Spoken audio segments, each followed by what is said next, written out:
So I have an announcement about the final. No final. Ha. But then I wouldn't have a bunch of grading to do after classes are over. You can just pretend. Oh, I do anyway. Use your imagination. Just write essays on uniforms and you can print those. No, I am going to have an option. It's going to be pretty much the same format as the last gig. But the one small caveat that might appeal to a very small minority of you is that you can submit your own essay question to me for approval if you'd like to write on something that you're interested in instead of something I'm interested in. So and you'll need to do that by let's say next Monday, and you'll just email it to me and I'll say hell to the no or whatever, man. That sort of thing. Questions? Yeah. Can we turn in the essay before the test? Sure. All right. Yeah. Are the essays up online? Not yet. They will be. I'll do that this weekend. Okay. So and now we've got this this Winter's Tale play. Slows down a little bit, doesn't it? The reading. It's good gravy. I spend a lot of time on those stupid reading questions. Everything's so packed. I mean, you can tell it's just really, really dense. I mean, there's really at least 2.5 plays in this, and yeah. So there's that. It does the next part does speed up quite a bit actually. The first 2 acts, the tragic sequence, as it's sometimes called, is really dense, really tough hacking. You need your machete. Leontes isn't always entirely making the most clear statements. And so we've got a quiz on the first 2 acts, first 3 acts. Yeah. Okay. So questions? Yes, ma'am. I've seen to number 16. How does Paulina respond to Leonid's response, and how does her vow to not admonish Leonids? Yeah, there's a lot of typos. I did the questions on I was changing the RAM in my computer, so I typed them all on my iPad. I spelled Polynixes wrong every single time. Polynixes? Anywho, so that question. So does anyone have an answer for that? Suggestion? So let's think of where it's at. 3-2, you said? Yeah.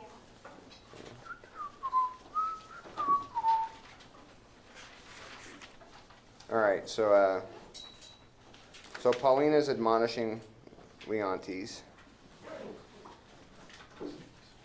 She's sort of she's not real polite, is she? She's sort of what's your sense? Do we like Paulina? She's does she seem mean? Not mean enough? Tell it like it is. She just tells us what it is. Okay. But she has no filter. Yeah. Say compromised prefrontal cortex. Everything's kind of squirts through. Okay, and the question again was.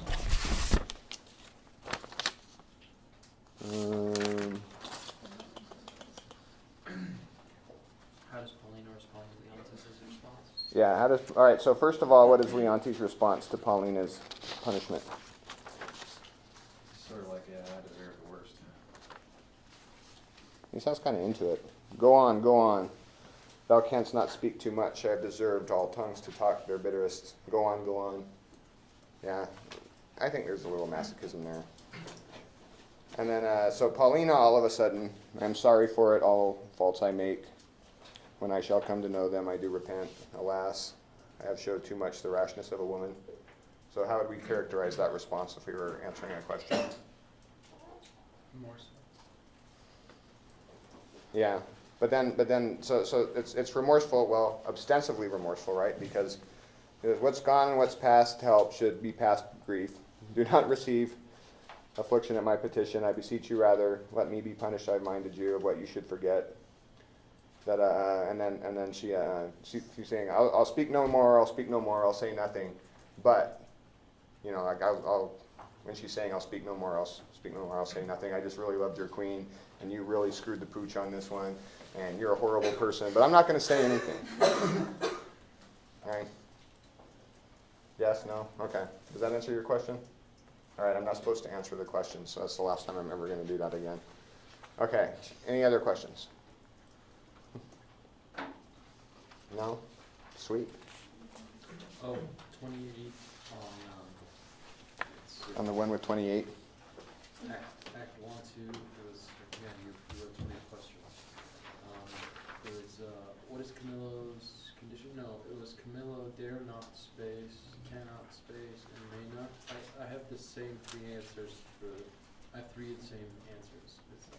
All right, does anyone want to, Dare not know what bothers Leontes, cannot say what bothers Leontes, and may not say what bothers Leontes. That's not right.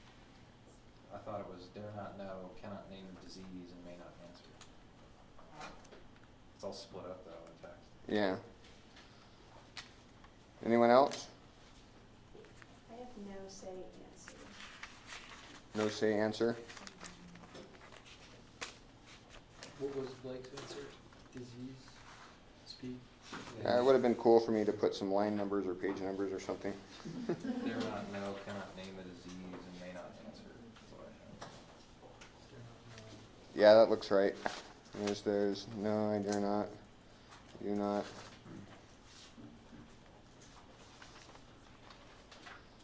There's that hilarious scene. We'll talk about that. And I really like it when we're going to talk about it, but I can't pass it without saying it.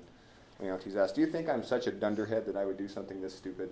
And Camilla says, I must believe you. What was the answer? I couldn't hear that. One more time. Dare not know, cannot name the disease, and may not answer.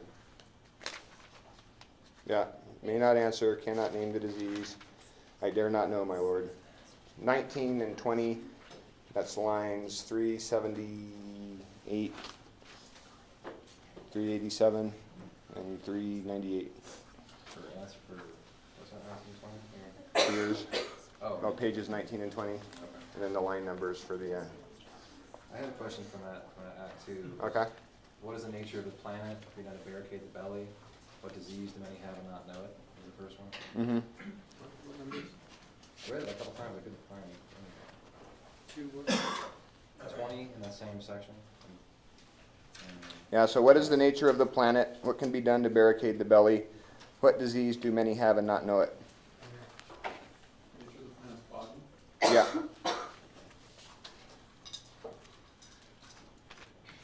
All right, so there's one. Body. To barricade the belly, I got to only have one possible bother. There's nothing that can barricade the belly. I mean, you're taking it to a logical conclusion, which is fine, but I think the text says no barricado for a belly. where is that? Page 13 or line 204.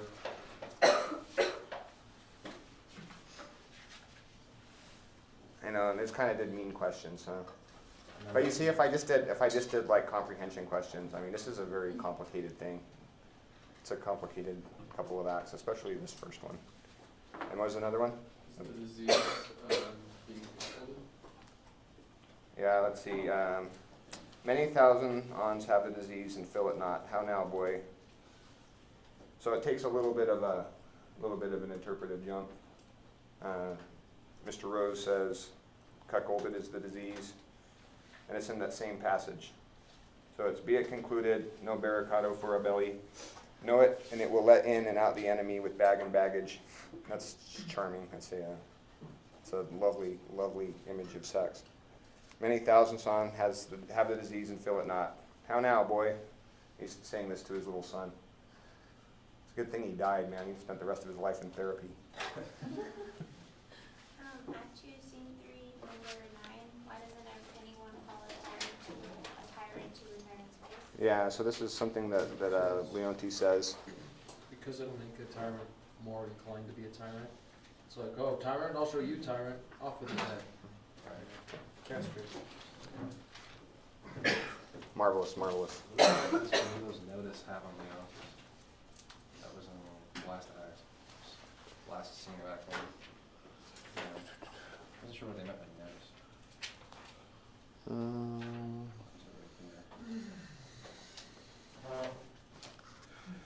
Is it right there? Anyone have something for that?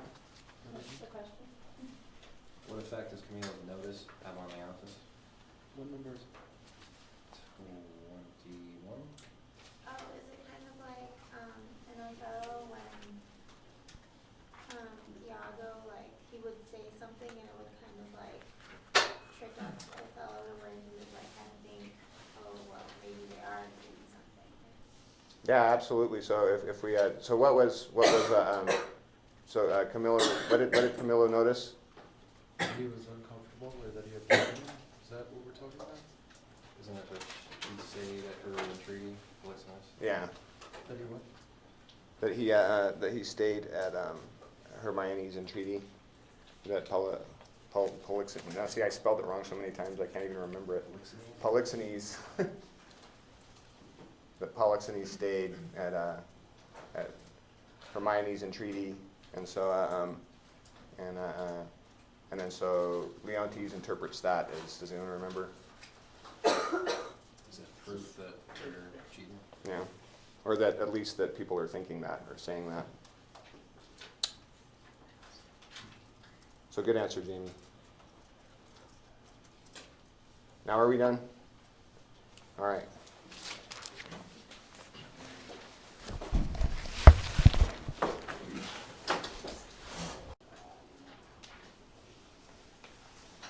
All right, I give you 2 extra seconds. Please pass them up. There may be in a cup a spider steeped, and one may drink, depart, and yet partake no venom, for his knowledge is not infected.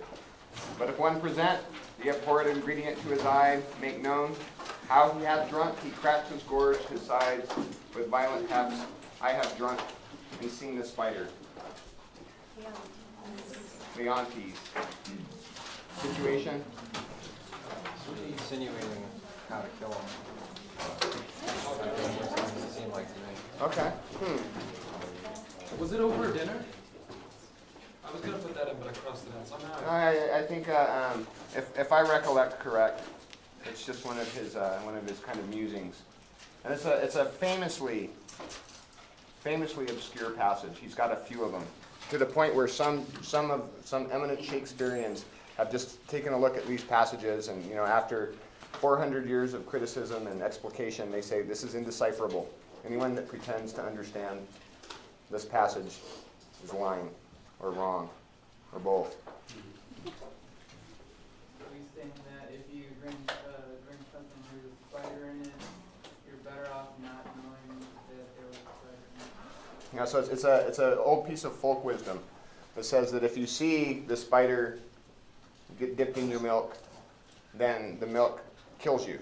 But if they dip the spider in the milk and you don't see it, it has no effect on you. Isn't that how they were gonna kill Polixenes? Or no? Oh, they were going to poison his drink, And was this and I mean possibly. I mean this is the fascinating angle that I had not thought of. Maybe they were going to spider steep it. I don't think that spider steeping actually works because of the fact that it's a version of if the tree falls in the forest, does anyone hear it argument, right? There's like if you don't see somebody shoot you in the head, does your head still explode? Well, yes.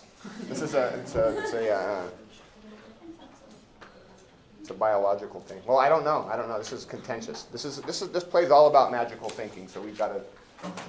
I look at it as like the placebo effect, where it's like, if you don't know there's anything different about it, then you're like, doesn't affect you. But if you know it, like even if there is nothing to affect you, like your mind will make you think you're being affected. So it's like if you see the spider, then you're gonna freak out and it poisons you. If you don't know any better. Yeah. But it was kind of, I think that's a completely legitimate angle. I think you were first. I thought it was just like completely naive logic. Like, I don't know if he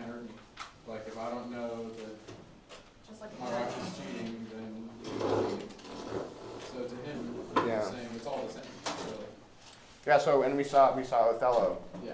at times make this argument. Yeah, I thought it was sort of like suggestive of being a couple. Like unless you know what's happening and other people know what's happening, then you're not one. Yeah. I have a question. Mm-hmm. It's going to prove affirmatively that I'm an idiot, but the, she's married to Polixenes? Hermione? Yeah? No. She's not? No. Alright, see, this just makes no sense. All right, now it's going to make more sense now. That'd be an interesting twist, though, if Leontes was insanely jealous over somebody that Polynixes was sleeping with his wife. They had a courtship? Is that what All right, well, we're going to look at that because I mean, there's something. I mean, that's one of the things we're looking at today is the Hermione, and just before we get into it.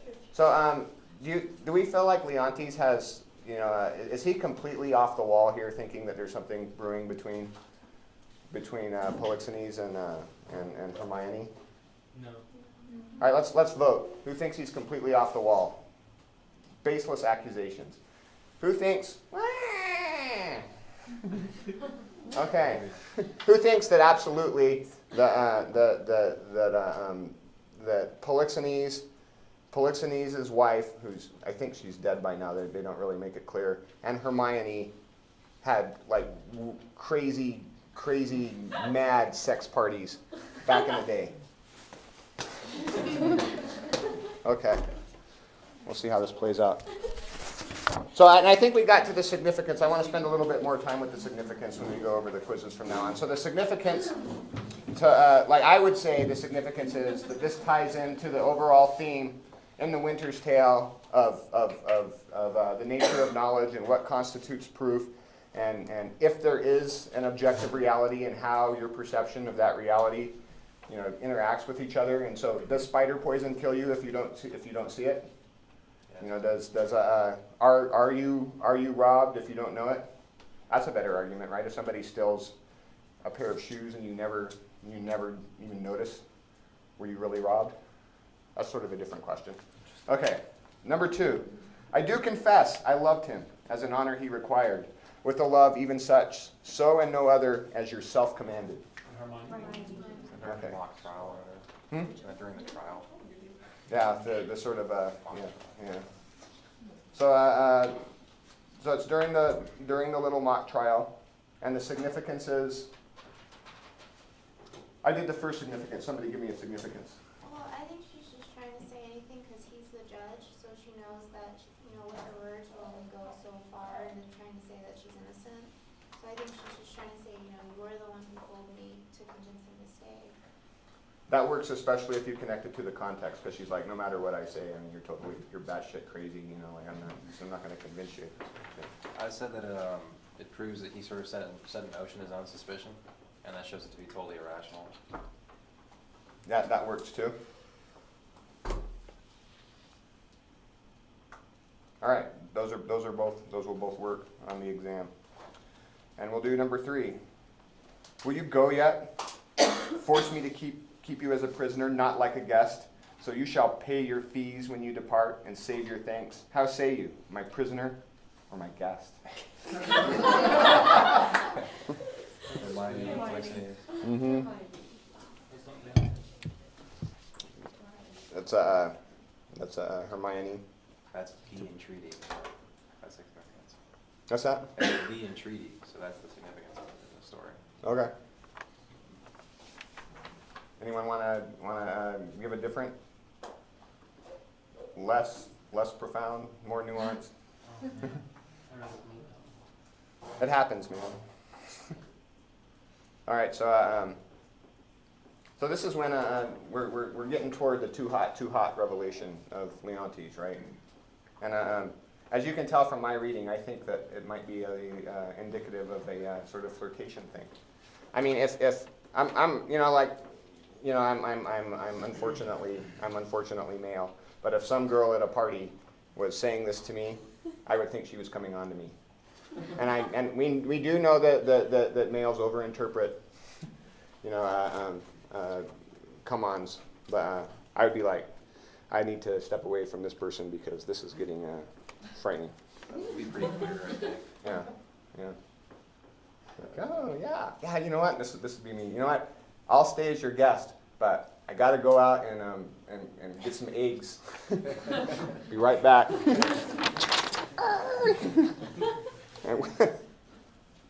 So, all right. So what is the oracle's pronouncement, and how does Leontes? And that was a gimme. That was off the Garber quiz.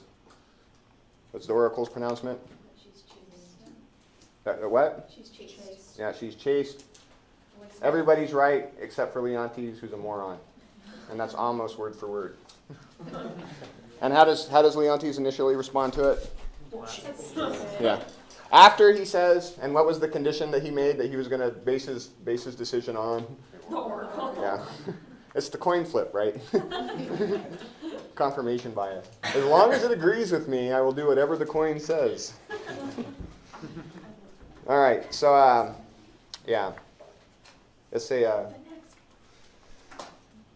So the winters. This will start off with a little quasi-new historicist anecdote. So, Pandasto, and is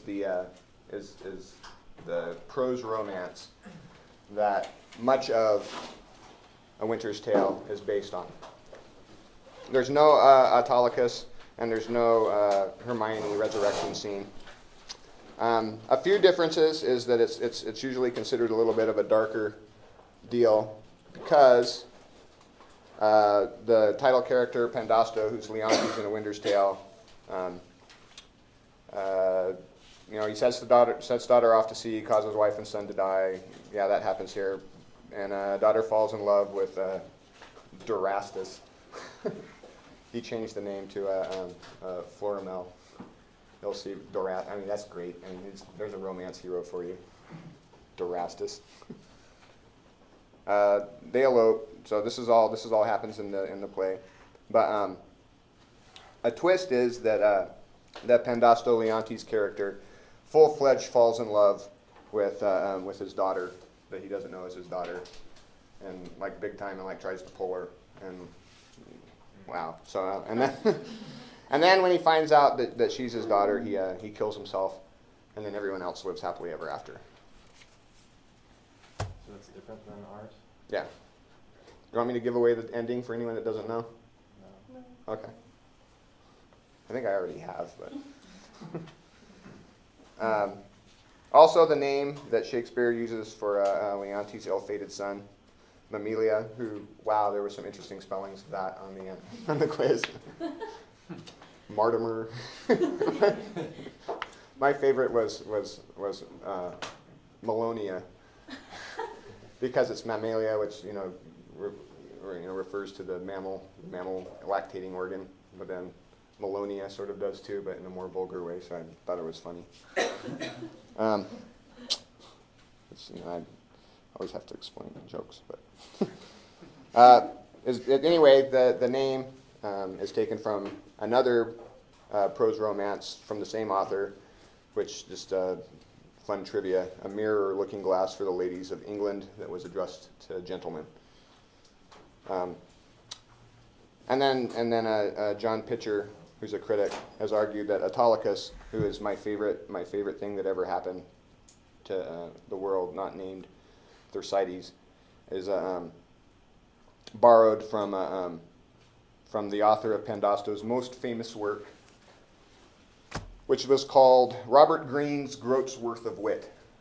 And everybody that knows that's taken, and for many of you, this is your first Shakespeare class, so this is the obligatory thing that you've got to teach all introductory Shakespeare classes, is the earliest known mention of Shakespeare by another author, and incidentally, this might not be right, might not even been written by Greene, is the immortal line ending with, "For there is an upstart crow that with his tiger's heart wrapped in a player's hide supposes he is as well able to bombast out a blank verse as the best of you, and being an absolute jack of all trades, is his own conceit the only shake scene, is in his own conceit the only shake scene in the country." And this is Robert Greene, who wrote all this stuff. He was also a playwright. He's in the early 1590s. He's talking about this upstart crow that's beautifying his prose with our feathers. And so the anti-Stratfordians, the anti-Stratfordians, they're the ones that don't think Shakespeare is really Shakespeare, argue that it's not about Shakespeare, and it might not really be by Green, but who cares? So the two things that he accuses Shakespeare of being is an upstart. So any Anglophiles know what an upstart is? In a class society? Is it just an amateur or something? Kind of, but in a class society, it's somebody from a lower class that's pretending to be of a higher class, and it's not a cool thing. It's not like, like in the States, social climbing is a legitimate thing to do, and like you want that, supposedly. And supposedly in England, that's not the case. Like if you're a merchant, you're supposed to stay a merchant. I don't care how rich you are, you're still not noble. Go drive your yellow Hummer off a cliff, type of thing. And a notable thing is that Robert Greene, who called him an upstart, was probably the son of a middle-class merchant, just like Shakespeare. But he might not have been, so who knows. And then plagiarism, right? So he talks about the upstart crow. It's a talking species of blackbirds, as we know. And beautified with our feathers seems to be informally charging Shakespeare of ripping off Greene and other authors, which of course is true. But everybody did. But anyway, so that was the yeah. Well, I just want, how did he allegedly rip off of the other authors? I mean, but like just like the plot ideas. That would be less of a trouble. But there's like lines and stuff was usually where you kind of drew the line with lines. But maybe, I mean, you don't know. I mean, it's I mean, I don't know. I've been studying it for a long time, and it seems like everybody's ripping each other off. So We didn't really have any kind of copyright, right? no. It's kind of fair game. Honor and respect. Shakespeare was apparently, if we're going by accounts of him, was kind of easygoing. There's a lot of there was a lot of catty playwrights, and I know those of you in theater can't imagine the concept of a catty playwright, but they're always kind of at semi frenemies with each other, and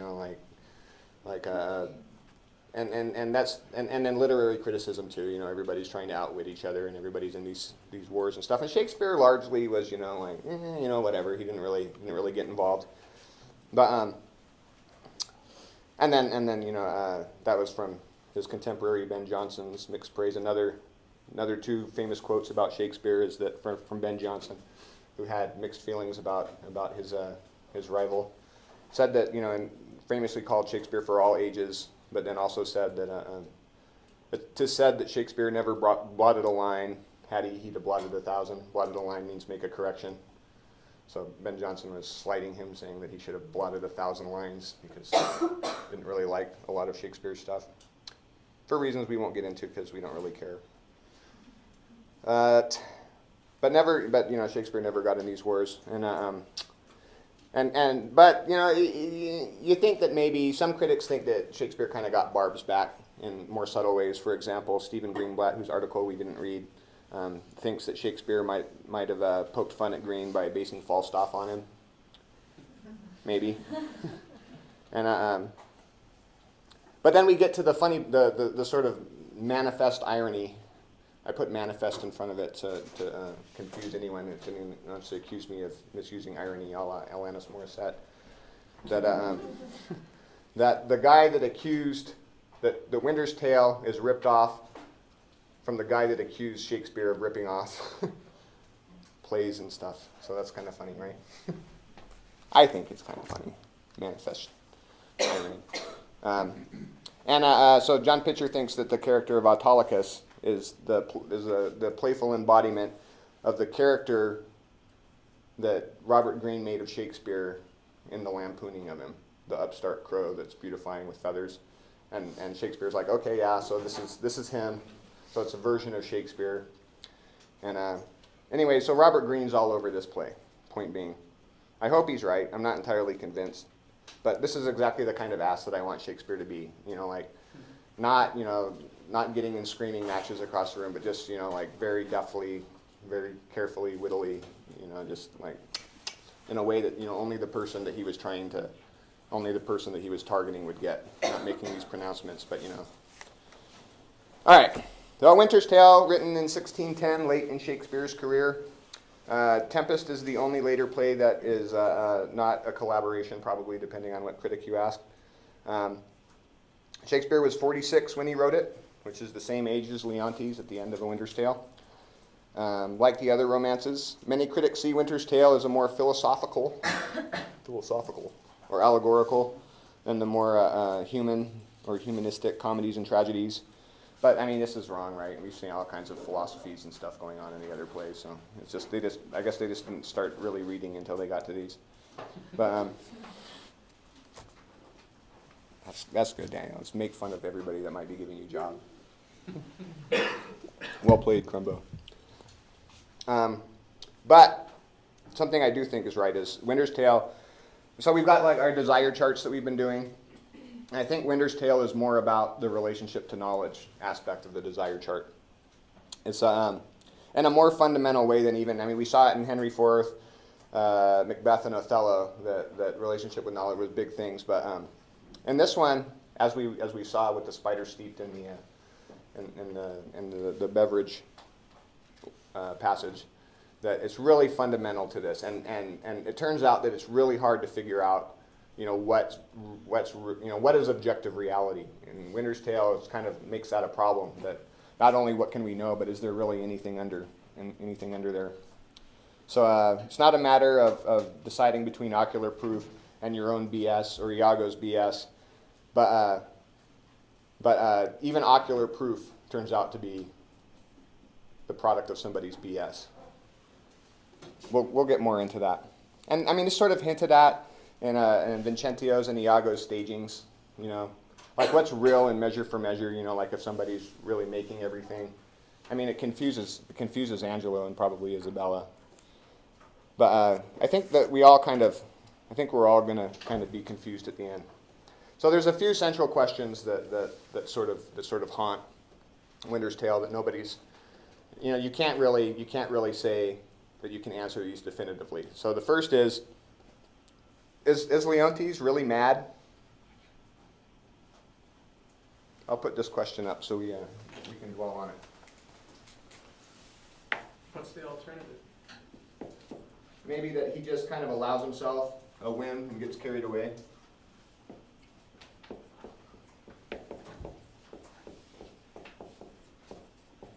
So why would somebody say that he doesn't really go crazy? Because he makes that turn. When he realizes that he's been in the wrong, when his son dies, he sort of like snaps out of it. And no faint and wake up, no bonk on the head. Is that in scene 3? I think so. Somewhere in there. Yeah. So is it a voluntary madness? I don't think so. This is why this is an enduring question. So we saw, in Othello, we saw Iago kind of drive Othello mad. We saw the witches kind of drive Macbeth mad by nudging their already latent fantasies. But nobody really nudges Leontes, right? Not in the same way. I mean, there's no... Dark figure. Yeah, Nobody sees it. yeah. So he's kind of I think it was Harry Berger said that Leontes is just Othello without Iago. He's got his own inner Iago. But maybe Hermione prompts him. Maybe Paulina prompts him. Maybe there's history that we don't know about. There's Yeah. a bit here about whispering nothing. You asked about that? Is whispering nothing? Yeah, that's we'll be looking at that. Oh, okay. That's a Instigators. yeah. It's a phenomenal passage, by the way. Maybe he's schizo. Schizo. Yeah. Okay. But nobody else seems to know what the hell he's talking about. No, absolutely not. Yeah. And he's very, very lyrical, and it's famous for this. He puts together these incredibly complex metaphysical conceits that when you watch the play, it's just blah blah blah blah blah blah blah. And you're just like, okay, he's nuts. But then you start looking at it, and you start, and this is why this is famously one of those Shakespeare plays that you have to read. I mean, it's a lot of people's favorite Shakespeare play. Major movies of Winter's Tale, No. No. Has anybody seen performances of it? Any people that go see Shakespeare performances, has anyone seen one? Yeah, it's not. It's tough to stage. It's almost impossible to film because, well, we'll get more into it. He does have that thing about saying that they've done as he dreamed, like he dreams reality. So that's kind of. Yeah, he gets. We're going to see tons and tons of this. It keeps coming back to, like the difference between what he's perceiving and what's really going on, and getting confused. And in Act 5, Scene 3, he says, "No settled sense of world can match the pleasure of that madness." So that's usually given in evidence against that he's actually genuinely insane. I mean, if you're enjoying your madness, so like Don Quixote, you're familiar with Don Quixote? Is he really crazy or is he just indulging a whim? Who's to say? He seems to believe it though. Yeah, I mean, and then it's just like, and then you start pulling at the questions is, like, so are any of us, like not just doing a version of that? Like when we dress up in our little costumes every day and like go and talk about our little things that are our important things, and like and the things that we say are us, like my holy opinions and my take on this, and am I just kind of indulging just a little misperception, kind of running away with a little mini madness that's really not that interesting, so nobody writes a play about it? Well, Leontes isn't really delusional because he snaps out of it, and if it's a delusion, then he's going to be 100% resistant to evidence to the contrary. And see, he starts out that way, but once his son dies, his worldview changes, so it's not really a delusion. So I don't think And he talks about what happened very lucidly, yeah. like during his supposed delirium. He's very like, oh yeah, when this happened, I did this, and so it's a complicated thing. We'll get back to it. The other big question, as I hinted at, is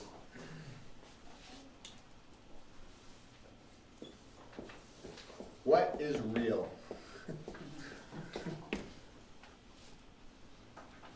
And how do we know? So for one, we're going to have to give away the ending. Sorry, and it's actually kind of it's the closest thing to suspense. But now it's an academic setting. What can I say? Does Hermione really die? Maybe we can just bracket it off here. Who thinks she's dead? Okay, good. Yeah, that's what I thought too. And then there's a lot of critics that swear up and down that she really did die. But there's two camps. There's the pro-life camp and the pro-death camp. So we're taking a right-wing view of the situation. So that'd be good bumper stickers. Now tell me if you think this would be a great bumper sticker idea. Do you see all those "Be kind," the little green flowers in everybody's car? Yeah. Be quiet. I think this is going to be my $1 million idea. It's like, be quiet. Yeah, it's just a really polite way of saying shut the F up. So the pro-life camp says that Paulina hides Hermione away, and which is hinted at repeatedly, until and then the pro-death says that well, Antigonus saw a ghost of Hermione, right? We all remember that. And so and apparently, as I'm told, that Shakespeare's ghosts only appear with genuinely dead people. This is a great example of. But no, you know what? I'm not gonna behave. That's just preposterous. There's not real ghosts in Shakespeare. It's always a product of somebody's guilty conscience. Like Hamlet's father didn't really. It's not really Hamlet's father's ghost. It's not really Banquo's ghost. It's not. It's just if they would have flubbed. If Banquo was alive in the ditch and he woke up later and got mended, Macbeth still would have saw the stupid ghost. All right. Anyway, so that's where I fall on does Hermione really die? A more interesting question: is Hermione faithful? There's the whole 9 months after he arrives, there's a child. There is the 9 months after he arrives, there's a child, which he repeatedly brings to everyone's attention. Totally missed that. But it looks like Leonte's Okay, this is a different question than whether or not Leontes is mad, because he could be right or he could be wrong. But, still there's the... All right, so what does the oracle say? And the oracle is supposed to be the divine thingamabob or whatever, right? Yeah. Everyone's innocent. And then all the women also say, and the servants. So you've got God, the women, and the servants all saying that she's faithful. Is chaste just also a synonym for faithful? Because I thought that meant like virginal. Yeah, well, you can have, it's a, well, obviously if you're not in marriage, chastity is virginity. But, you can be chaste in a marriage and have sex, I think. Is that, any theologians in here? Odd to me. Yeah. All right, and then the other evidence that he supposedly resembles his children, or at least, ma'am, I'll call him. And that's, again, the women say that. He sons to think so too. But I swear I resemble my stepdaughter too, so that can happen. Yeah. And then Camillo says, if she's not, no woman is. Uh-oh. Uh-oh. My thing is, the real question is, well, what do you mean by faithful? What exactly constitutes a breach of faith in a relationship? And where do we draw the line? So obviously, unless you're a swinger, like if your significant other has sex with somebody else, that's sort of a breach in the relationship, right? Anyone disagree? Okay, good. I don't have to deal with that contingency. Yeah. How about a kiss?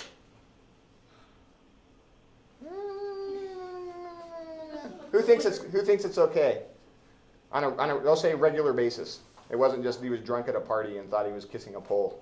Depends on the kiss. Depends on the kiss. Depends on the kiss. Regularly though, I'm like, no. Yeah. Okay. You're doing that. How about sexting? Is that a breach? Yeah. Okay. Intentionality. How about having little or message board relationships and crap, or email relationships with somebody in Australia that get really explicit? Is that cheating? Yep. Yeah. Okay. How about just flirtation? Yeah. Hmm? Absolutely. How about fantasizing?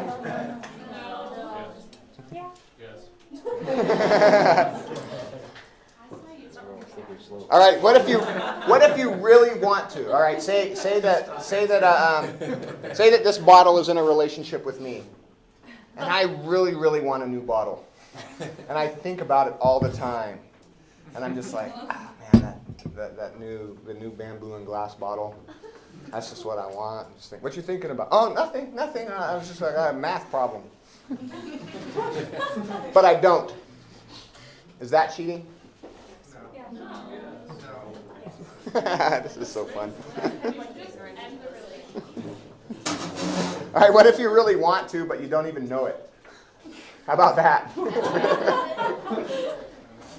This I've actually encountered this quite a bit, and with all the times I've encountered it, it's been with women for I can't even fathom how we've gotten this far in class without me talking about the big mirror, the Shiver study on it's probably for the best. It's probably my inner smarter person shutting me up. But but anyway, I think that it's possible that, all right, say like Desdemona, right? My reading of Desdemona. One of my second hypothesis was that she was really into the proper man guy. His name escapes me. Yeah, that was Ludovico, right? She was really into Ludovico, but her frame of reference couldn't see a way that could be anything because she was so brainwashed, chaste, whatever, that she was just like, and it was only when it was brought to her attention through, ultimately Othello's shenanigans that it was possible to have adultery. He was like, oh, I think I do want it. So, I don't know. Does anyone want to count that? I do. I think that's cheating. I think Abe would agree with me. So, and then there's this, which ties to Leonti's madness. Okay, so, do you really want to know what your significant other really thinks and feels? I mean, really, at any given moment? No. Yeah, absolutely freaking not, right? Does anyone want to? Does anyone trust their significant other to that degree that you would want to just watch their, put on the thought vision? And then conversely, would you want your significant other to see what you are really thinking or feeling at any given moment? That would be a deal breaker, right? I mean, could you live with somebody under these conditions?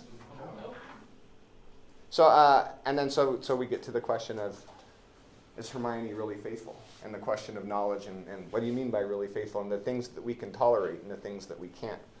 Let's look at this since I queued it up. Apparently I had something in mind. Turn the volume on this time to change things up a little bit.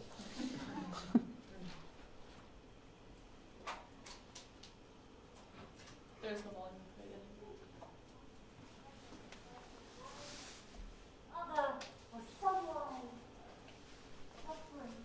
Too hot. Too hot. To mingle friendship far is mingling bloods. I have tremor cordis on me. My heart dances, but not for joy. Not joy. This entertainment may a free face put on, derive a liberty from heartiness, from bounty, fertile bosom, and well become the agent, may I grant. But to be paddling palms and pinching fingers as now they are, and making practiced smiles as in a looking glass. Ah, sigh, as twere the morning of the deer. That is entertainment my bosom likes not, nor my brows. Mamilius, art thou my boy? I my good lord. Effects, why that's my boarcock. Once has smudged thy nose. Ah, they say it is a copy out of mine. Come, captain, hoopla! We must be neat. Still virginaling is brown. How now, you wanton calf? Art thou my calf? Yes, if you will, my lord. Oh, thou wants a rough patch in the shoots that I have to be full like me. Yet they say we are almost as like as eggs. Women say so. That will say anything. But were they false? When water's pulse as dice are to be wished by one that fixes no balls twixt his and mine. Yet were it true to say, this boy were like me. Come, Sir Page. Look on me with your welcome eye. Ooh, sweet villain.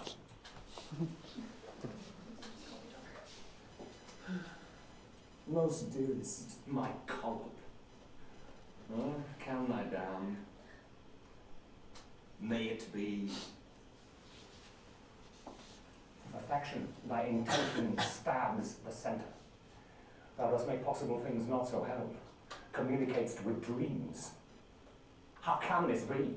With what's unreal, thou co-active art, and fellowest nothing meant. 'Tis very credent thou mayest co-join with something, and thou dost. And that beyond commission.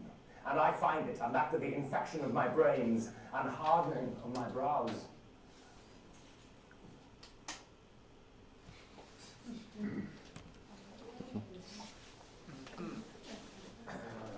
Is there any mention that she's like round before like the baby's born? It seemed like I Yeah, was she- totally kind of shocked. So I was like, what? Well, I mean, it's sort of after the fact, yeah. I mean, I guess it doesn't say up to that, but I think that it would have been, it would have been in production. It would have been obvious. Yeah. So, that's an interesting part in the. Because I mean, if they really are, and we kind of, I really like where that started because it's kind of starts just as the real flirtation scene ends. So we have an interesting relationship with reality. Reality. Just every time I say reality, just imagine that I'm saying reality. Because this is just Leontes. He narrates there's physical flirtation with the paddling palms and like knowing glances and whatnot. But do we have to believe him? Like, was that scene right there really happening, or was that just kind of, we just departed that thing that was going on in the background with the that's really weird. And you know what, I mean, it's really unfortunate, but there's just no way Hermione's that old at this point in the play. I just can't. I know, I was like, whoa. I'm just like, come on, like, I mean, I'm sorry. I mean, I'm totally against giving, like, well, I can say this because you guys everyone that's going for parts here is young, but I'm totally against all of the parts going toward young women, but no, I'm totally for it. Hermione's not an old lady. Well, didn't people not live like that long? Well, I mean, that's To be like having kids with that, like, she looks older. yeah, I mean, especially, no, I mean, at this point, she would have to be, I don't want to say that, because the life expectancy was much less back then, but that was mainly because of infant mortality. Like, if you made it to adolescence, then it was pretty much more or less, the comparable to what we do. It was you're a baby is a total crapshoot, and then dying in childbirth happened all the time too. But Well, if this is only their second kid, yeah. then she must have been pretty young. And he's got to be, I think, 20. No, I think he's 30 at this point. Yeah, he looked, he was not 30. Yeah. Yeah. Well, because he's 46 at the end. No, because it's, I don't know. We'll have to figure it out. I used to know this for my exam, but I forgot it all. But so he's got to be 30, and she's supposed to be younger. So I'm guessing that she.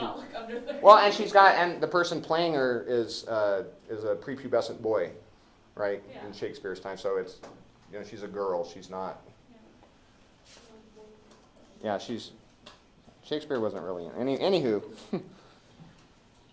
Aside from that, Hermione points out that he's already kind of disconnected with reality here. Where does this happen? It's got to be scene 2. Starts with too hot. Yeah. So this is after his, and we're going to get to this, the famous affection speech, that's the one that everybody says doesn't mean nothing. My intention stabs at the center, that does make possible things. It's totally straightforward. But anyway, Hermione, something seems unsettled. Yeah, I think so. But let's back up and look at Leontes' hard, his textual evidence that gets him to the too hot, where that scene started. So let's go page 5. Just 1, 2. Yeah. Well, that's the thing. It's so dense. That's why it takes so long. It's so dense. So much happens and such. It's just very, very dense. All right. All right. As you note, I am not going to Act 1, Scene 1. I'm not going to spend a whole class on it. I'm not. But I would like Polixenes to read from 9 Changes. 9 changes of the watery star hath been the shepherd's note since we have left our throne without a burden. Time as long again would be filled up, my brother, with our thanks, and yet we should for perpetuity go hence in debt, and therefore, like a cipher, yet standing in rich place, I multiply with one we thank you, many thousands more that go before. Thank you. Marvelous. Already, just super crazy talking about ciphers, which was a new idea at the time, by the way. The idea of 0, it was just entering. People are starting to, the magic of being able to write 10 instead of, but so that's interesting. What else is interesting? Blake was talking about this. 9 months after they get there. Yeah, 9 changes of the watery star, 9 months, and the shepherds know since we left our throne without a burden. What's a burden? In this case, the baby. Yeah, so it can be any problem at all, but it's I guess a dysphonism for being pregnant, having a burden. Time is long again, would be filled up, my brother, with our thanks, and yet we should go for perpetuity, go hence in debt. Uh-oh, debt. We know that's bad, right? What happens to people that are in debt? Yeah, so some famous people that were in debt. Duncan. Yeah, okay. So,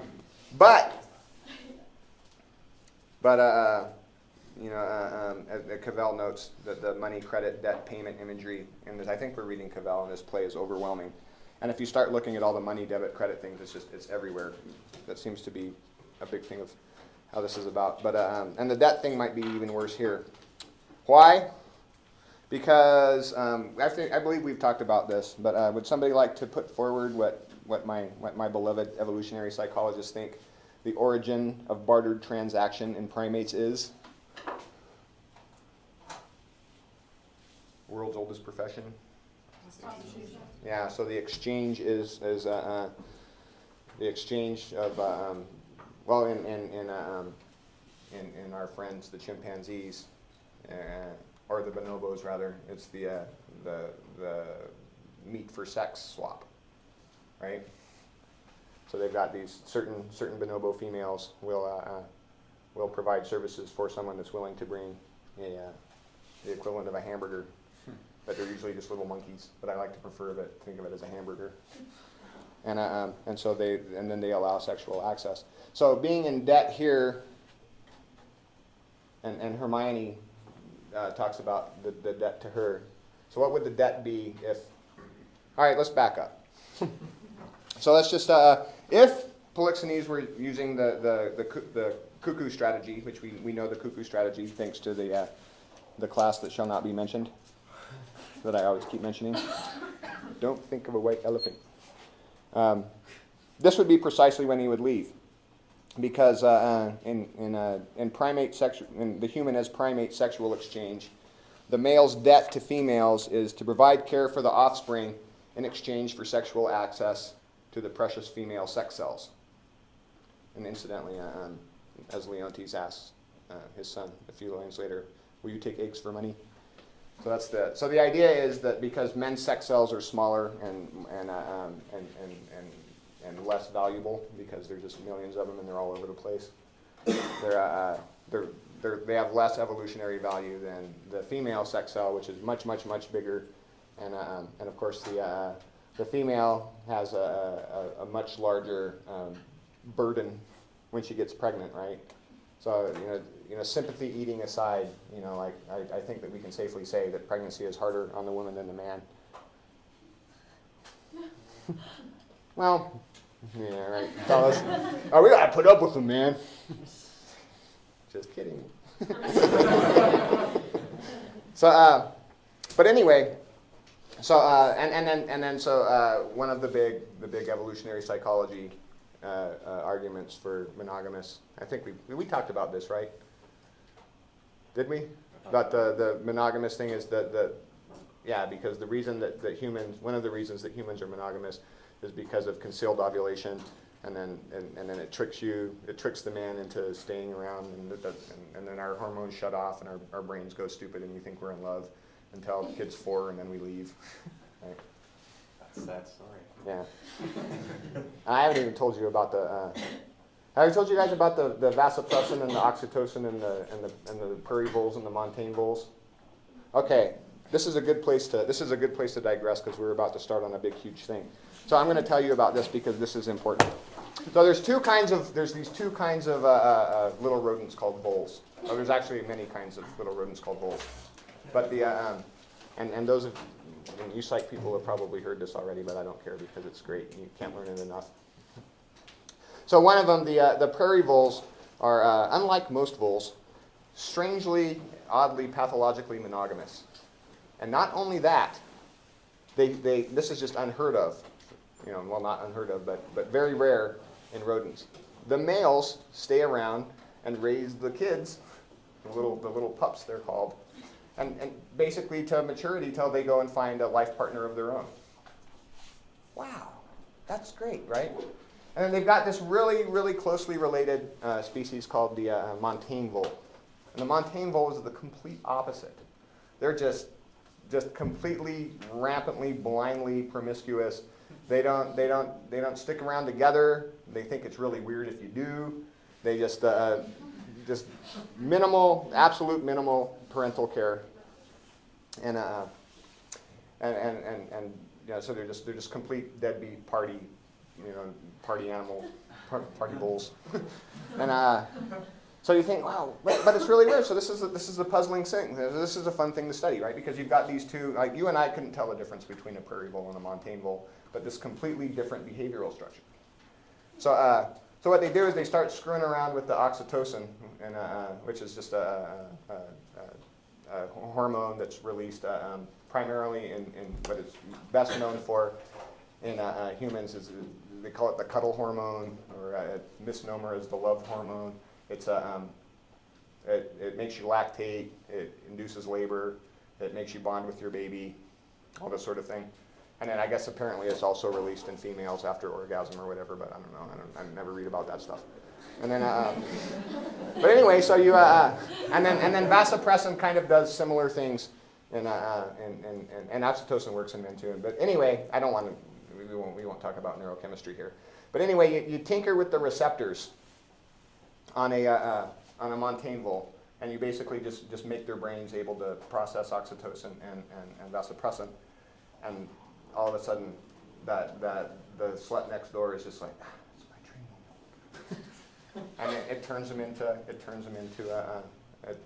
prairie voles. They become family guys and family gals. They start raising their kids, and then the same thing happens if you block the receptors in the prairie voles. Bam on the head, dad comes home drunk with, and so that's what it is. That's what all this soulmate nonsense and crap, right? It's just, and you're like, well, that's voles. Well, how about this? If you could test your potential life partner to find out what their vasopressin receptors, so this would work for males, and you could predict like their fidelity based on this it's a gene that affects the vasopressin receptors. Would you do it? Because guess what? We're about 10 years away. But you can go have your man tested to find out if, no, seriously, there's 3 different kinds of receptors, and you can predict marital happiness and fidelity based on which one of these receptors is in the guy's brain. Oh no! It really isn't anybody's fault at all. We're just completely tanked. All right, let me give you your quizzes back.